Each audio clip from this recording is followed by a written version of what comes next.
Hello ladies and gentlemen, welcome to the top 10 things a player should know about Warmane.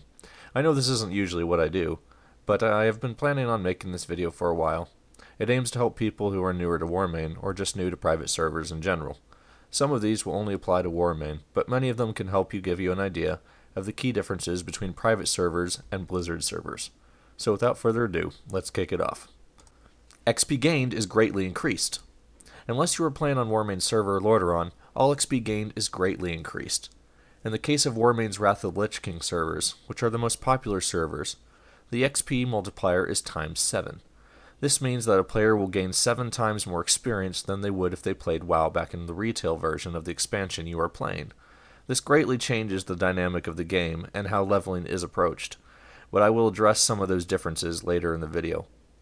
As a side note, gold dropped from mobs is also 5 times greater than retail, and skills gained from professions give you 5 points per crafted gathered item, rather than 1 point. This difference doesn't affect the economy too much, as the auction house simply adjusts to the inflation. A couple differences you will notice is that you level up professions easier, and more expensive NPC items become easier to obtain, such as artisan flying, due to the fact that vendor prices do not inflate at the 5 times level. Coming in at number 2, the random dungeon finder is hardly ever used, especially during the leveling process. Because of the XP multiplier, questing is a much faster way to level up than doing RDF, the random dungeon finder. In retail, RDF was perhaps the most popular way to level up, but because of the multiplier, this is no longer the case.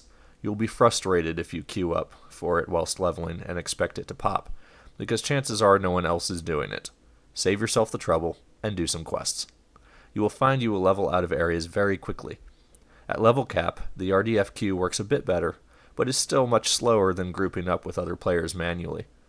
I'm not entirely sure why this is, but it most likely has to do with the fact that a lot of players on Warmane are very picky about having competent players in dungeons, and want the chance to check you out prior to entering a dungeon together.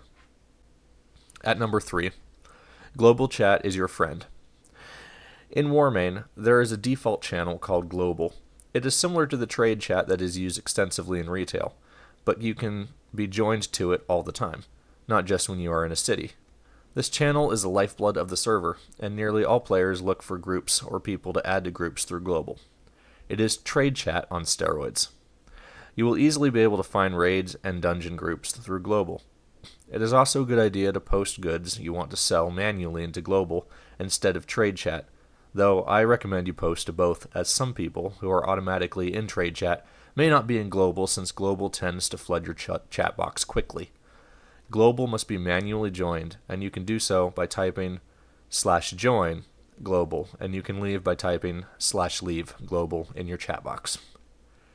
At number 4, level up professions as you level. Specifically, level up a profession that is appropriate for the gear your class would wear. So, for example, if you have a mage, you should level up tailoring. If you have a druid, you should level up leatherworking. And if you have a warrior, you should level up blacksmithing. This goes for all the other classes and their respective gear types as well. You also should have your second profession be a gathering one that complements your crafting profession.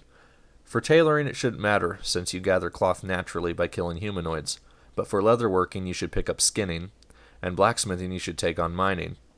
The reason doing this is so important in Warmane as opposed to retail is because of the XP modifier. Because you level up so quickly, and because Dungeon Finder is pretty much obsolete, you won't pick up much gear as you level. This leads you to finding yourself too outleveled to gain XP from one area, but too undergeared to efficiently kill mobs in the next area. By crafting your own gear, you are able to stay ahead of that curve and avoid many painstaking hours of running back to your body, because you didn't listen to this video's advice and make your own gear. And in case you didn't already figure it out, having the gathering profession that complements your crafting profession makes creating your gear much cheaper. And at number 5, find a guild on your own terms. When you join Warmane, it is probable that you will have a guild invite sometime in your first few hours of playing. As tempting as it may be, you should never join a guild that sends you an unsolicited invite. These guilds will be filled with many people who are just trolling, spamming, talking about the most random, weird, and disturbing things, and who are all doing their own thing. It'll feel less like a family and more like you just received another global chat in green letters. You should focus first and foremost on yourself, and then as you continue and meet people you enjoyed grouping with, ask to join their guild. The nice thing about having a close and tight-knit guild is that once you hit level cap, gearing up will be much easier. At number 6, GS is stressed way too much. Gear score is something that also was used in retail. The Warmane takes it to a whole new level. Almost every time someone is looking to make a group in global, they will post the minimum gear score they will accept. You cannot tell your gear score unless you have your add-on to do so. If you don't want to go through the trouble of getting the gear score add-on, you can always just ask someone to check for you. What you will frustratingly find is that the gear score typically required to do a said raid or dungeon would require you to already have the gear that the raid or dungeon drops in the first place. So what are you to do when this conundrum happens? There are 2 things that can be done. The first is to join a guild that will help you out. They will typically take players with much lower gear scores and allow them to tag along and get loot. Honestly, this is the most effective way to get geared, and it is why I emphasize waiting to join a decent guild rather than just the first one that offers to have you. The second thing you can do is to argue your case with the group that is requiring a higher gear score level than you have. Most of the time this won't work, but if you are having difficulty finding a decent guild to join, which shouldn't be too hard, this is an option. As a side note, those crafting professions will come in handy at max level 2 for this very reason, and you should build the best gear you possibly can before going into raids. And in at number 7, greens actually sell on the auction house. Remember when you used to vendor your greens if you couldn't wear them, especially lower level greens? Well, in Warmane, because of the severe gear problem I mentioned earlier due to rapid XP gains, greens are back in demand. Don't vendor greens anymore. Instead, post them on the auction house. If you can't find the item you have on the auction house to base your pricing on, you should post it for a, quote, reasonable amount. Again, I cannot stress enough how worth it is to sell your bind on equip greens you get. People are hurting for gear, and if they are not crafting their own gear, which a surprising amount of people do not do, then they don't mind spending some gold to make their grind a bit easier, even if they will outlevel that item in an hour. In at number 8, tanks are greater than healers are greater than DPS. This has always seemed to be the norm, but I thought I would add this in, as you consider what class and role you want to have in Warmane. Tanks are the number 1 sought after role, followed by healers at a fairly close second. DPS are always in demand, but also fill up the quickest. You'll be surprised at how fast you can find something in global if you roll a tank or a healer. That being said, you should obviously go with whatever you like the most. Just keep this point in mind when you do so. At number 9, Raidcall is the most commonly used form of voice chat for raids. Because Warmane is based in Europe, the most popular form of voice chat is Raidcall.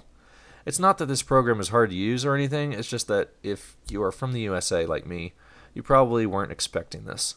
Vent, TeamSpeak, or sometimes even Skype would be less surprising for those of you who are American, so I thought I would add this in to help you prepare for this. Raidcall is actually a thing, and it is not some weird virus other people are trying to put on your computer. And finally, at number 10, Warmane favors the casual player. I don't mean that the staff developed the game in order to make it more appealing to the casual player. If anything, Warmane is much more difficult than retail is right now. What I mean is that as a player, you do not have to worry about being behind the 8 ball if you have to leave the game for a while. Because the private server never goes to another expansion, you'll always be as competitive as you were the last time you logged on. If you are geared to the teeth when you leave and come back several months later, you will still be considered geared to the teeth.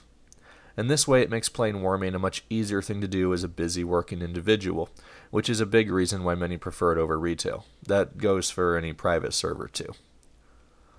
Thank you everyone for watching. If you enjoyed this video, please like, subscribe, and leave a comment. If you really enjoyed this video, please share it with your friends. It really helps. Until next time, I'm Zeru, and this is The Babblers.